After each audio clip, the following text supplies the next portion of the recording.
मध्य प्रदेश की राजधानी भोपाल में तस्वीरों में आपको दिखाई दे रहे हैं बकरे लगातार बन रहे हैं। तकरीबन 1000 रुपये में ये बकरे बनते हैं और उनका कहना है कि पशु क्रूरता और पर्यावरण के चलते इको फ्रेंडली इस तरीके के बकरे बनाए जाने चाहिए और इस्तेमाल भी करना चाहिए, चूँकि हिंदुओं से अपेक्षा की जाती है, उनका कहना है। दोस्तों, आपको तो याद होगा शर्मिष्ठा पनोली जिसकी गिरफ्तारी हुई, अलग अलग वीडियोस में गंदगी उगलने का काम, मोहम्मद साहब के बारे में जो बोला था।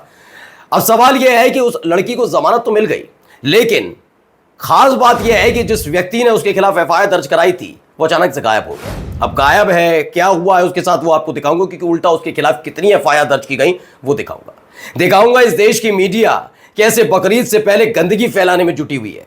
वहां एक तरफ हो ही रहा है कि कुर्बानी यहां नहीं होगी, कुर्बानी देने नहीं देंगे, पशु बिकेंगे नहीं, बकरा खरीदने नहीं देंगे, तमाम चीजें हो रही हैं। अब इन सब के बीच पाकिस्तान क्या तमाम कहानियां सुनाकर हमारे देश में माहौल बनाया जा रहा है। इससे पहले तो मैंने दिखाई दी हिंदुवादी संगठन ने तो बकरीद मना दी।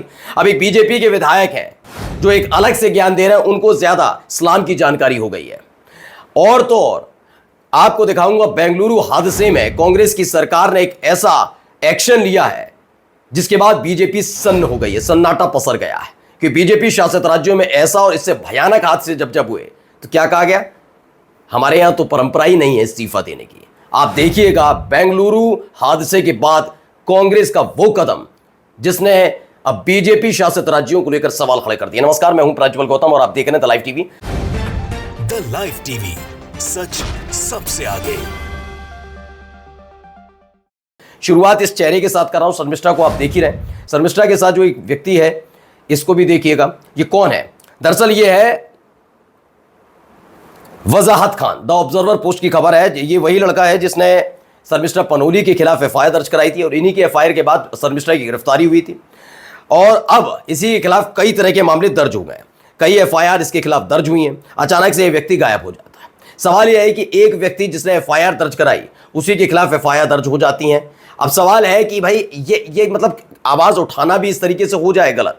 इससे पहले भी आपने देखा होगा जब किसी मुस्लिम व्यक्ति की गिरफ्तारी होती है और शिकायत करने वाले कौन होते हैं, जो सोशल मीडिया पर बैठकर मुसलमानों के खिलाफ गंदगी उगल रहे होते हैं, लेकिन उनके खिलाफ एफआईआर नहीं होती और एफआईआर हो भी जाती है तो उनकी गिरफ्तारी नहीं होती, ना वो गायब होते हैं। एक दो नहीं, कई ऐसे दिखा दूंगा जो गंदगी उगलने में मास्टर है, लेकिन उसके बावजूद उनके साथ ऐसा नहीं है। लेकिन शर्मिष्ठा के खिलाफ एफआईआर करवा दी इस लड़के ने। क्या ये इसने गलत किया? क्या ये पाप हो गया? अगर इसने कुछ गलत किया ही था तो पहले एफआईआर इसके खिलाफ क्यों नहीं दर्ज हो रही थी? बाद में शर्मिष्ठा वाले मामले के बाद ही इसके खिलाफ एफआईआर दर्ज क्यों हुई? सवाल यह है। चलिए दूसरी खबर अब देखिए। कुर्बानी का वीडियो अपलोड करने पर होगी कार्रवाई, दिल्ली सरकार की एडवाइजरी जारी हो गई है। राष्ट्रीय सर्वोपरि दैनिक भास्कर में छपी है खबर। उन्होंने बहुत सही सवाल पूछा है कि बीजेपी के नेताओं के लोगों के बड़े आपत्तिजनक वीडियो प्रसारित हो जाए, ये तमाम चीज़ें तो कार्रवाई नहीं होती। कह दिया जाता है यहाँ रोक वहाँ रोक, वो विजय शाह के पर तो पूरा का पूरा बीजेपी जुट गई कि कुछ नहीं होना। लेकिन एक व्यक्ति अगर कुर्बानी जो एक परंपरा का हिस्सा उस पर हो जाएगा तो कार्रवाई हो जाएगी अगर आपने ऐसा कुछ किया तो। देखिए कैसे कैसे रोक लगाने का खेल खेला जा रहा है। और देखिए बकरीद पर एडवाइजरी को लेकर दिल्ली में सार्वजनिक जगहों पर कुर्बानी देने पर रोक है। भारत में सभी मुसलमानों को बकरीद पर कुर्बानी देने के लिए मस्जिद में व्यवस्था अनिवार्य कर देनी चाहिए। इससे सभी लोग कुर्बानी के लिए समय लेकर कुर्बानी दे सकते हैं, जिससे किसी गौमाता की हत्या असंभव हो जाएगी और जो घर पर कुर्बानी देगा उसे घर का निरीक्षण प्रशासन से करवाना अनिवार्य होगा। ये हो जाना चाहिए। लेकिन क्या जा रहा है? ऐसा किया जा रहा है, ऐसा माहौल क्रिएट किया जा रहा है जिससे इस परंपरा को दबा दिया जाए या इसके जरिए हिंदू मुसलमान हो जाए तो आसानी से हिंदू मुसलमान वाला खेल होगा। तो फायदा किसको होगा ये किसी से छिपा हुआ नहीं है। तो एडवाइजरी जारी की जा रही है ना। अब आइए इन भाई साहब को, मैंने एक दिन पहले आपको दिखाया कि हिंदुवादी संगठन ने एक जगह तो बकरीद मना दी।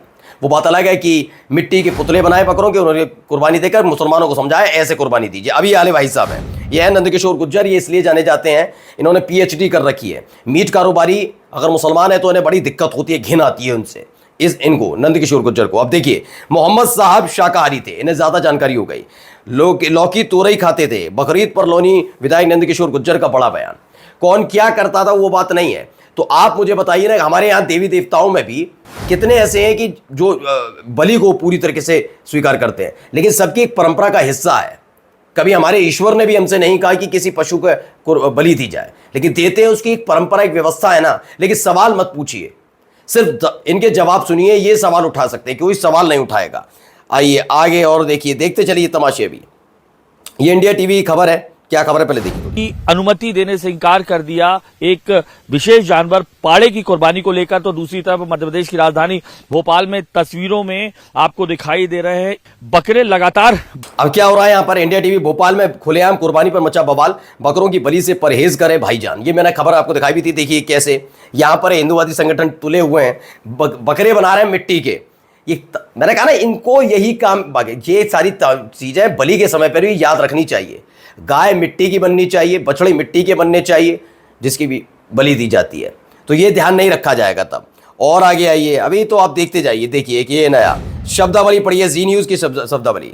सोसाइटी में बकरा सर्च अभियान, सर्च ऑपरेशन चल रहा है। सोसाइटी में बकरा घुसा, समझो बवाल मचा। कुर्बानी पर घमासान, बकरा ब्रिगेड सावधान। बकरा ब्रिगेड नाम दिया जा रहा है। बताइए, ये सोच, ये मानसिकता। और फिर इनके मालिक कहते हैं कि नहीं मैं नहीं था उसमें इन्वॉल्व, लेकिन फिर भी माफी मांगता हूं। तो माफी नहीं, तुम्हें नाक भी रगड़नी पड़ेगी, क्योंकि गंदगी फैलाने में जी न्यूज़ सबसे आगे इसलिए भी है क्योंकि इसने पिछले कई दिनों से देखा टीआरपी गिर रही है। अब टीआरपी का हिस्सा आना है, गंदगी फैलाना है, आका को खुश करना है, तो ये सब करना होगा। दिल्ली में बकरीद पर दिल्ली सरकार की विशेष एडवाइजरी है। गाय ऊंट की कुर्बानी की अनुमति नहीं। पहले तो मुझे बताइए, बकरे ईद नाम है उसका, तो बकरों की ही बलि दी जाती, कुर्बानी दी जाती है। गाय ऊंट आ कहां से गए?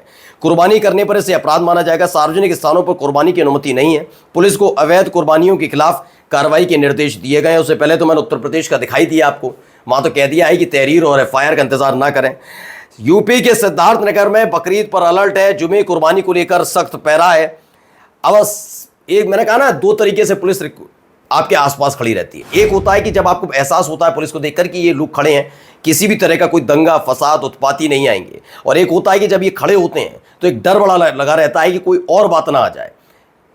इन दोनों ही स्थितियों में बहुत जमीन आसमान का अंतर होता है। अब सवाल है कि आप इस तरीके का माहौल बना ही रहे हैं जिससे आखिरकार मुसलमान किसी भी तरीके से अपनी इस परंपरा को खत्म करे क्या? अब आइए, पाकिस्तान की पूरी कहानियां सुना दी न्यूज नेशन ने। पाकिस्तान के कट्टरपंथियों ने अहमदिया मुसलमानों को जानवरों की स्थिति में पहुंचा दिया है। उन्हें न केवल यातनाएं देकर चुप कराया जा रहा है, बल्कि उनकी मस्जिदें तोड़ी जाती है। उन्हें देखिए, इन्हें कितनी चिंता है न्यूज चैनल वालों की, पाकिस्तान के मुसलमानों की, अपने यहाँ के मुसलमान जिन्होंने अभी हाल ही में एक अपना प्रमाण दिया कि वो किस तरीके से देश के साथ खड़े हैं। प्रमाण में वैसे तो देने की जरूरत नहीं, लेकिन दिया, उसके बावजूद भी इन्हें शर्म नहीं। अब पाकिस्तान के मुसलमानों की फिक्र सता रही है अहमदियों के साथ क्या होता है। यहाँ मुसलमानों के साथ जो किया जा रहा है, न्यूज नेशन वो खबर दिखाता है? नहीं। नमाज पढ़ना मना, कुर्बानी देने पर रोक कितना जायज, ये वहां के लिए सवाल पूछा जा रहा है, यहाँ के लिए भी पूछ ही लेते। ये खबर मैंने आपको एक दिन पहले दिखाई थी। दो लड़के मुस्लिम समुदाय से ताल्लुक रखने वाले, एक गाय, जलकुंभी इलाका होता है जहां पर बहुत गहरा होता है, अब उसमें गाय घुस जाती है, फंस जाती है। अचानक से बहुत सारे लोग देख रहे होते हैं, उसमें कई हिंदू भी होते हैं, लेकिन देख रहे होते हैं तमाशा।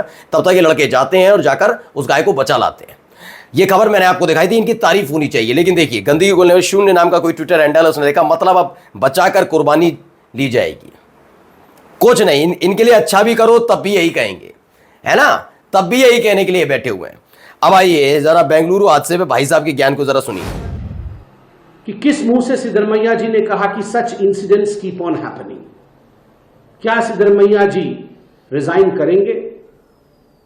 डीसीएम, डेप्यूटी चीफ मिनिस्टर, ने ब्लेम किया है कि क्राउड्स अधिक थी और क्राउड्स के कारण ऐसा हुआ। एक वीडियो ये आ रहा है कि एक व्यक्ति उनके और कैमरे के बीच में आ गया, तो डीके शिव कुमार उसे धक्का मार रहे हैं, गर्दन से पकड़कर उसे धक्का मार रहे हैं। The more important factor was the camera and DK Shiv Kumar। Sambit Patra के ज्ञान को आपने सुना। वैसे तो इस आदमी से के बारे में तो बात इसलिए भी नहीं करता, जिस आदमी ने नेशनल चैनल पर बैठकर कह दिया हो कि मोदी देश का बाप है, उस व्यक्ति के बारे में तो बात ही करना बेईमानी हो जाती है। ये बुद्धिजीवी की जबरदस्ती बनने की कोशिश करता है। इसमें दो सवाल है। पहला, संबित पात्रा की इतनी हिम्मत थी कि महाकुंभ के बाद यही कि केशव प्रसाद मौर्य, ब्रजेश पाठक दोनों इस्तीफा देंगे, योगी आदित्यनाथ इस्तीफा देंगे। क्या सवाल था कि योगी आदित्यनाथ, केशव प्रसाद मौर्य, ब्रजेश पाठक, क्योंकि ब्रजेश पाठक और केशव प्रसाद मौर्य दोनों डिप्टी सीएम है, ये गिरफ्तार किए जाएंगे? ये सवाल नहीं।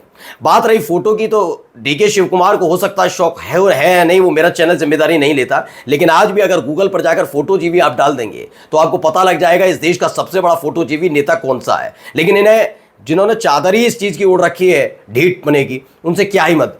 इनके लिए मौत खेल है, ऐसा खेल है जिससे सियासत चमकाई जाए, और वही काम करने में संबित पात्रा लगे हैं। ये सोचिए, ये सो गए थे क्या जब महाकुंभ में हादसा हुआ था? इनको जवाब देते हुए भूपेश बघेल ने जो कहा है वो पहले बताता हूं। संबित पात्रा ने रेलवे में भगदड़ के बाद रेल मंत्री का इस्तीफा मांगा था क्या? संबित पात्रा ने पहलगाम हमले के बाद गृह मंत्री का इस्तीफा मांगा था क्या? भूपेश बघेल ने सवाल उठाया। मैंने कहा ना, इनको कोई फर्क नहीं पड़ता। मैं जब से पहलगाम आतंकी हमला हुआ है मैं तब से बता रहा हूं। ये सारे न्यूज चैनल वाले, क्योंकि मैं न्यूज चैनल का हिस्सा रहा हूं, मैं जानता हूं कितनी संवेदना है उनमें। उनके लिए टीआरपी का हिस्सा था। अलग अलग स्टोरीज बना बना के चलाई जाएंगी, आका को भी कुछ किया जाएगा और टीआरपी भी बढ़ाई जाएगी। उनके लिए कोई संवेदना नहीं है। ऐसे ही इन लोगों की है। अब आप खुद सोचिए, इतनी बड़ी घटना के बाद बीजेपी के सारे वाचाल प्रवक्ता सो रहे थे, लेकिन अचानक से इस घटना के बाद जाके, मैं ये नहीं कहता कि सवाल पूछना गलत है, लेकिन ये अगर सवाल पूछ रहे हो और देश हित की, लोगों की, इंसानों की जान की इतनी परवाह है, तो पहलगाम आतंकी घटना और उसी के साथ साथ जो महाकुंभ में हादसा हुआ था उसको लेकर भी इतनी सजगता दिखानी चाहिए, वरना लोग तो आपको जानते ही आप इंसान हैं या नहीं। अब आइए, एक खबर और आई है। सदर फ्री ने लगा बेंगलुरु भगदड़ के जिम्मेदारों की गिरफ्तारी होगी। कर्नाटक के सीएम सिद्धरामैया ने यह सिर्फ कहा ही नहीं, कर दिखाया। कब्बन पार्क पुलिस स्टेशन के police inspector, station house master, station house officer, ACP, central division DCP, cricket stadium प्रभारी, अतिरिक्त पुलिस आयुक्त, पुलिस कमिश्नर, इन सभी को सस्पेंड कर दिया है। लेकिन बताइए, महाकुंभ हादसे के बाद कितने सस्पेंड हुए? ममता त्रिपाठी ने कहा, चिन्ना स्वामी स्टेडियम के बाहर भगदड़ मामले में सिद्धरामैया सरकार का बड़ा एक्शन। सीपी बेंगलुरु, अतिरिक्त पुलिस आयुक्त, डीसीपी, एसीपी, एसएचओ सबके सब सस्पेंड किए गए। एक हमारे यहाँ वाले हैं ना तो मरने वालों का आंकड़ा सही बताया, उल्टा सारे अफसरों को प्राइम पोस्टिंग देकर शाबाशी दे दी और जो सवाल उठा रहे थे उन्हें गिद्ध और सुअर बताने से पीछे नहीं हटे। गुरप्रीत कैरीवालिया ने भी लगाई, कर्नाटक का सीएम बाकियों जैसा नहीं है। आमतौर पर सरकारें हादसों के बाद कुछ नहीं करती, नहीं, कर्नाटक सरकार एक्शन में, अधिकारियों को सस्पेंड किया, अस्पताल में इलाज कराया, एफआईआर दर्ज हो रही है लगातार। आइए, राहुल गांधी का एक बयान सुनिए इसी पूरे मसले पर। क्या कहा? लोगों की जान से बढ़कर कोई जश्न नहीं, राहुल गांधी ने स्पष्ट कर दिया है। लेकिन क्या ऐसी बातें नरेंद्र मोदी या गृह मंत्री अमित शाह ने बोली थी भगदड़ मामले पर? क्या ये पूरा तमाशा जो चल रहा है, जिस तरीके से ऑपरेशन सिंदूर को लेकर आप कह रहे हैं ये पूरा बढ़ाने की कोशिश कर रहे हैं, क्या पहलगाम आतंकी हमले को लेकर इस तरह की कोई बात कही गई? कोई जिम्मेदार तय हुआ? नहीं, यहां कोई बात नहीं है। मैं ये नहीं कह रहा कि राहुल गांधी बहुत संवेदनशील, ये उनका अपना मसला, उनकी पार्टी का विचार है, वो व्यक्ति विशेष का मसला है। लेकिन कम से कम जब आप तुलना करेंगे राहुल गांधी से नरेंद्र मोदी की, तो कम से कम थोड़ा जनता भी समझ रही है, तभी तो तुम लोगों की फजीयत हो रही है। अब ये एक तस्वीर आई थी, ललन टॉप की ये तस्वीर देखिए, उसी वक्त की है। ये तस्वीरें छिपाई जाएंगी, जो ये गवाही है बताएगा इसकी कोई जिम्मेदारी लेगा कि नहीं लेगा। लेकिन उस वक्त ये तस्वीरें ना संबित पात्रा को दिखी ना बीजेपी के नेताओं को दिखी, क्योंकि मसला बीजेपी से जुड़ा हुआ था, बीजेपी की सरकार से जुड़ा हुआ था, उत्तर प्रदेश से जुड़ा हुआ था, चेहरा चमकाने से जुड़ा हुआ था। इसीलिए उस समय सवाल नहीं किए गए। सवाल तो अब होंगे ना सिर्फ। नमस्कार। द लाइव टीवी, सच सबसे आगे।